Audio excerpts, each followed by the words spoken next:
Har du fisket siden du var nevestor? Vet du hvor du skal søke råd når motgangen stopper deg? Du går til vassdraget der hvor du fisket når du var liten. Der hvor auren sin rytme har blitt din egen. Der hvor erfaringer er godt nok for å snu motgang til medgang.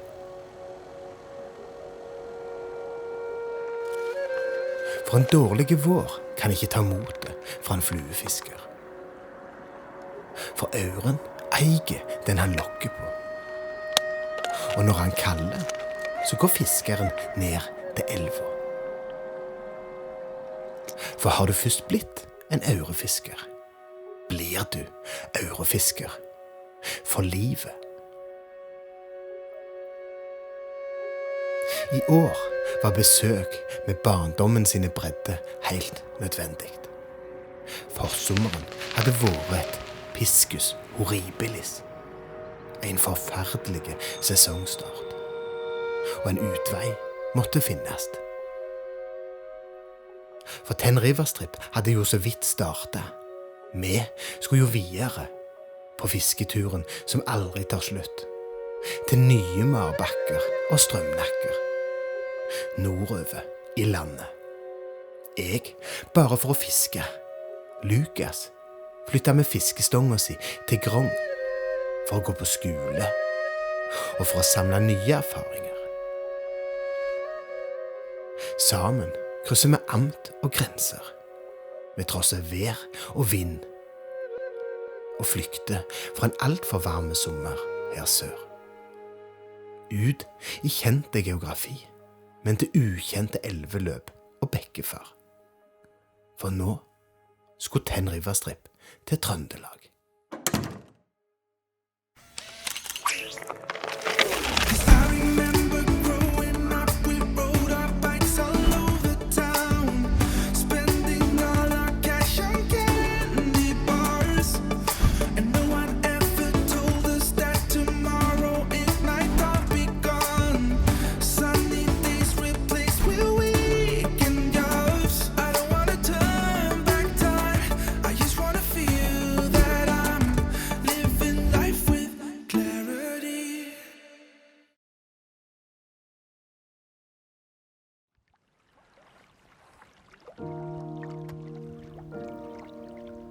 Sommeren i Norge er perfekte.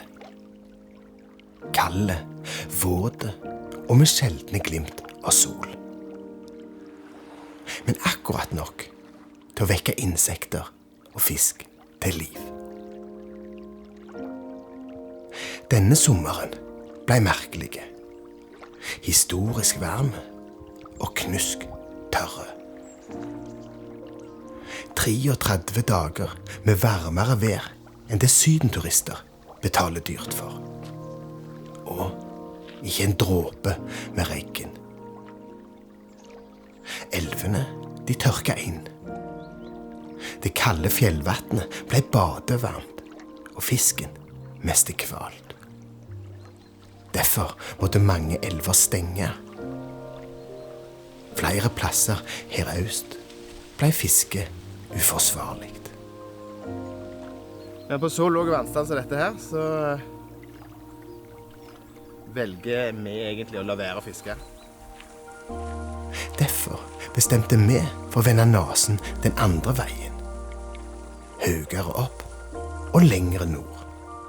Der hvor vannet fortsatt er kjølige og ullgenseren obligatoriske. Da lar vi rena få hvile, og så stikker vi en annen plass og fisker.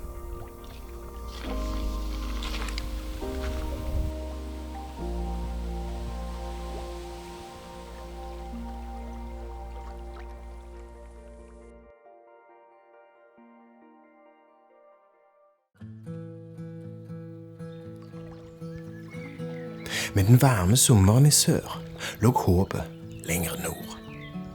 Vi har lenge hatt Tydal i tankene.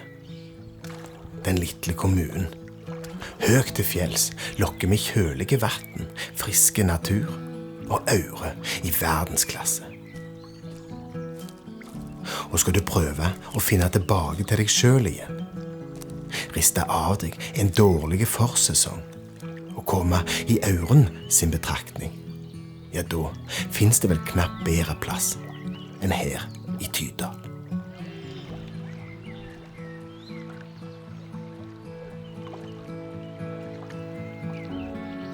Her oppe kan Auren bli stor, men han kan være vanskelig å hanskes med.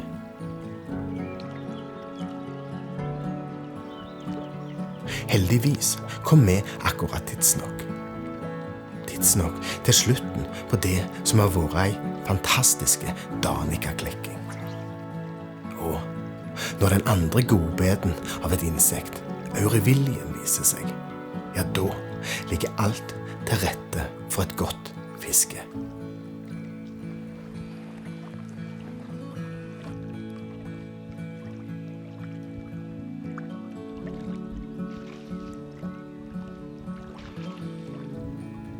Og det ble ei klekking som lokket de store fiskene opp fra dypet.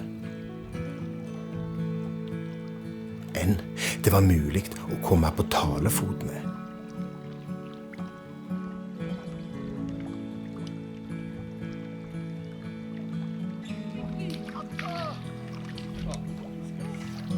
Og det var en aure av den sorten som får fram sølvgutten i et barka mannfolk.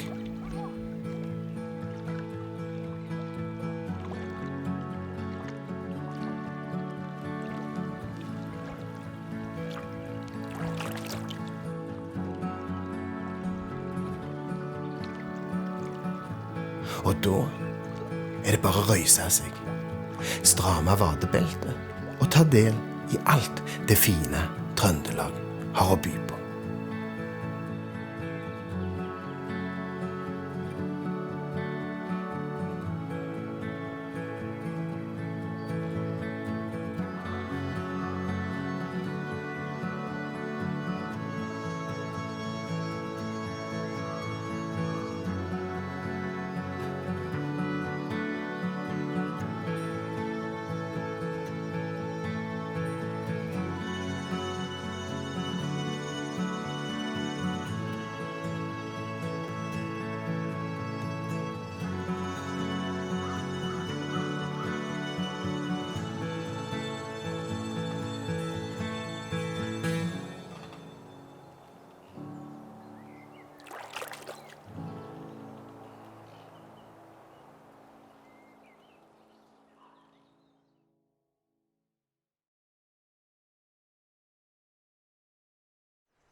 Av og til finner vi bemerkelsesverdig fine, nye plasser.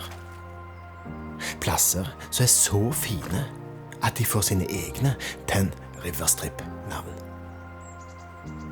Dette er elver som blir nye favoritter.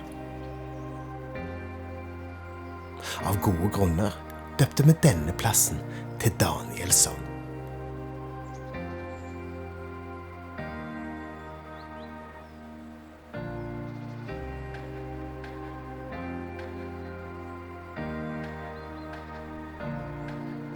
Satt på en klinkhammer.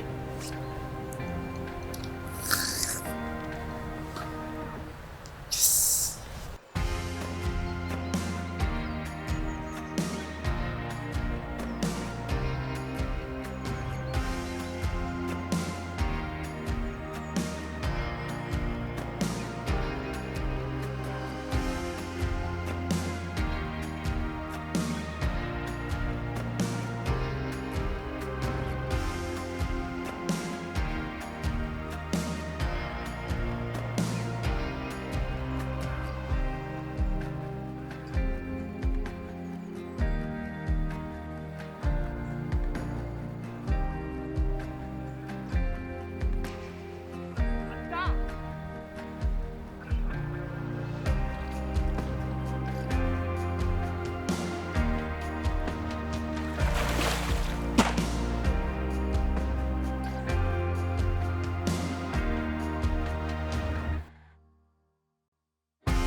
Ingenting smaker bedre enn dette, ass.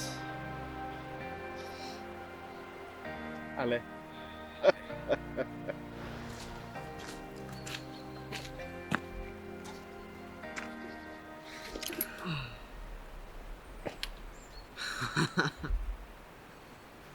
Fy faen, det var deilig. Men endelig satt den.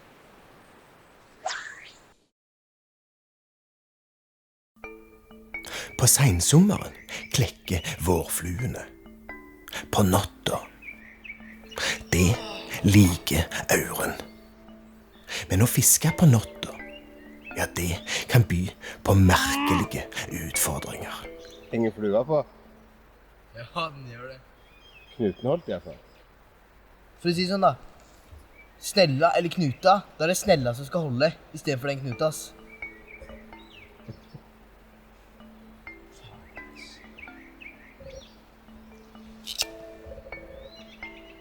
Faen meg dårlig reklame for Danielsson, ass. Nå kan du lære dette. Jeg kan ikke lære noe. Jo, jeg skal ikke låne utstyret ditt. Det er sikkert du som har gjort noe med det. Du har skrudd opp skruen eller noe sånt.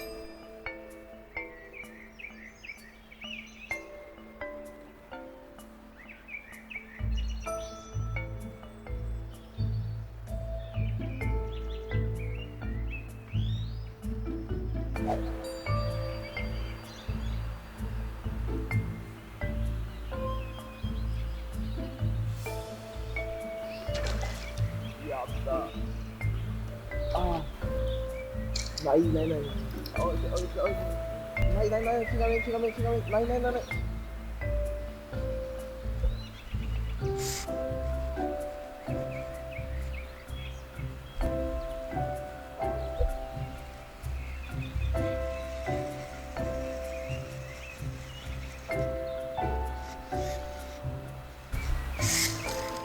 Nei, fingrene mine. Nei. Nei, snälla. Nei. Hva faen? Hva gjør jeg nå? Hva er det? Snälla! Hva er det med den? Den røyk fra hverandre. Åh, nei!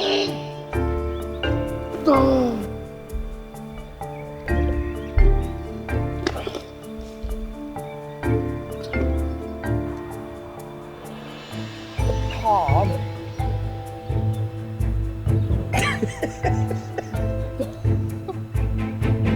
Hold kjeft. Seriøst, hold kjeft.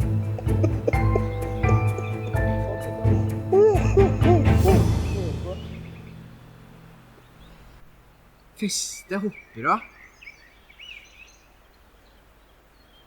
Feste hopper av. Det er helt sykt. Nei, det er ikke morsomt. Og så har jeg ikke sjans. Den er sånn. Jeg må kjøre fisken sånn.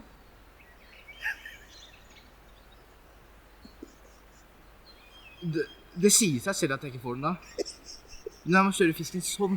Jeg holder på å grine. Jeg er ikke kødd engang. Jeg griner snart. Nå vaker det ikke mer, da. Ja, jeg kan gjerne dra hjem med. Dra hjem til Jessheim, for den del. Dra til Mallorca. Pensjonere meg. Jeg kommer til å ha mareritt i natt.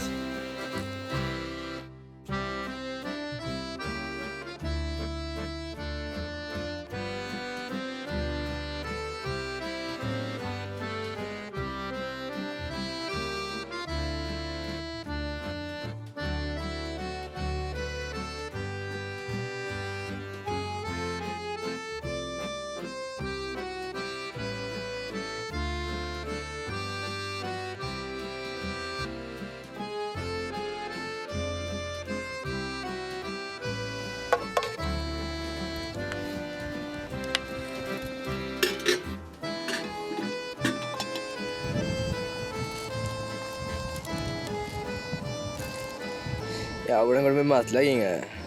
Som passer. Som passer, hva mener du med det da? Hæ? Hva du mener med det da? Med det som passer, så mener jeg at det går helt greit. Det er joikakaker og ris. Oi da, nå koker det her. Elsker. Vi tar med litt av det franske kjøkkenet ut i naturen her. Vi koker bare på gass. Vi har ikke lov å brenne bål når det er så forbasket tørt. Hvis vi tenner opp noe bål nå, så blir det skogsbrann her. Eller skogbrann heter det strengt tatt. 2 minutter så skal risen være i boks.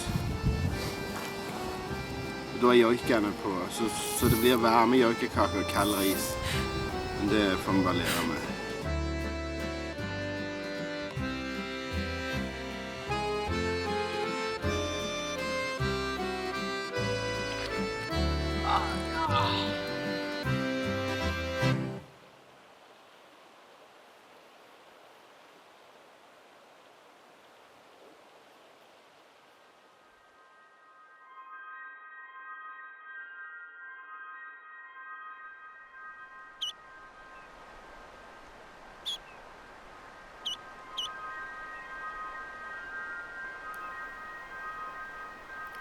Engerose har en helt spesiell plass i historien vår.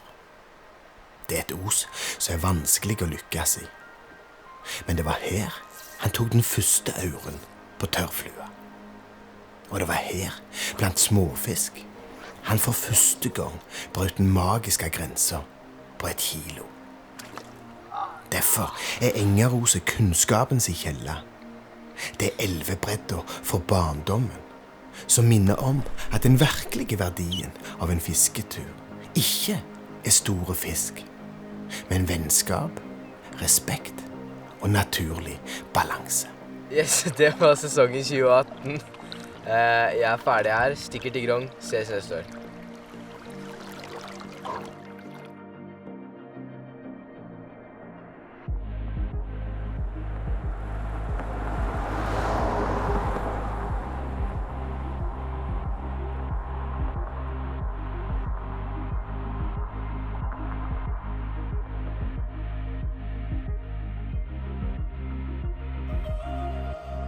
Ja, hva faen skal du nå?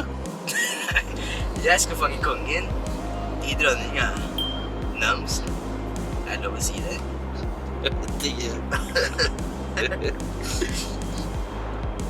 Hvis du bremser nå, så knekker jeg nakken, hva så dette? Ja, men jeg må følge trafikkens lover og regler. Ja, men hvor er du på vei hen? Jeg vet ikke helt. Grong i sentrum. Ja.